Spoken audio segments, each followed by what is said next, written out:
Նախագահ Սարգսյանին այսօր արգելել են մեկնել, հանել են, այսինքն արգելել են մեկնել երկրից այն դեպքում, երբ որ, սա էլ ուզում եմ հատուկ շեշտել, երբ որ նախորդիվ երկու դատարաններն էլ նման թույլտվություն տվել էին, հաշվի առնելով, որ բազմաթիվ հանգամանքներ։ Հիշեցնեմ, որ այդ նիստերը անց են կացվել դռնփակ, այսինքն պարունակել են նաև անձնական կյանքին վերաբերող դրվագներ, եւ այդ դրվագների հիմքով են դատարանները թույլատրել նախագահին մեկնել արտերկիր։ Այսօրվա նիկոլական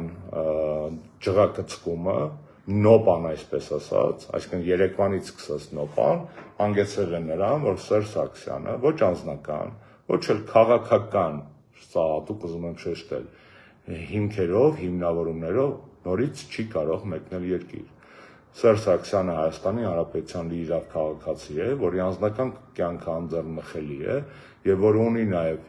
համապատասխան բազմաթիվ իրավունքներ եւ ազատություններ, այդ թվում տեղաշարժման ազատությունը, որը բիրտ կերպով այսօր սահմանափակվեց նիկոլական ռեպրեսիվ ապարատի կողմից։ Իդեպ ուզում եմ առիթից օգտվել նաեւ շնորհավորել երկրորդ նախագահի որոշ քարոզչական թիմի որոշ ներկայացուցիչներին, որոշ աջակիցներին, որոնք մոռանալով, որ իրենց ղեկավարը արդեն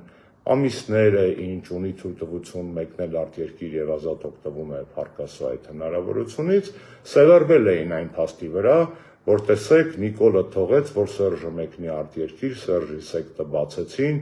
տրալալա, լալալա, տեսեք, որ եւ այլն, իրանք իրար հետ իբր կապված են եւ այլ, մոռանալով, որ իրենց ղեկավարը, իրենց երկրպագած քաղաքական առաջնորդը վաղուց, չեմ ուզում հիշեցնեմ ինչ պրոցեսի արդյունքում, այնուհանդերձ վաղուց ունի երկրից բացակայելու թույլտվություն։